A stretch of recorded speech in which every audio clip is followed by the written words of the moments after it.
You say that there's a fairly common and supposedly Gramscian reading of French politics, which is that France is undergoing an organic crisis. Macron is the old that's dying.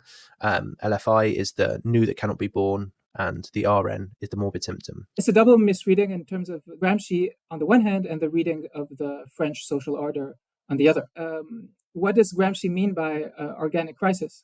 What he has in mind is the crisis of the organic structure of capitalist society between the bourgeoisie and the proletariat. So when he speaks of organic crisis, he has in mind the organic crisis of capitalism itself.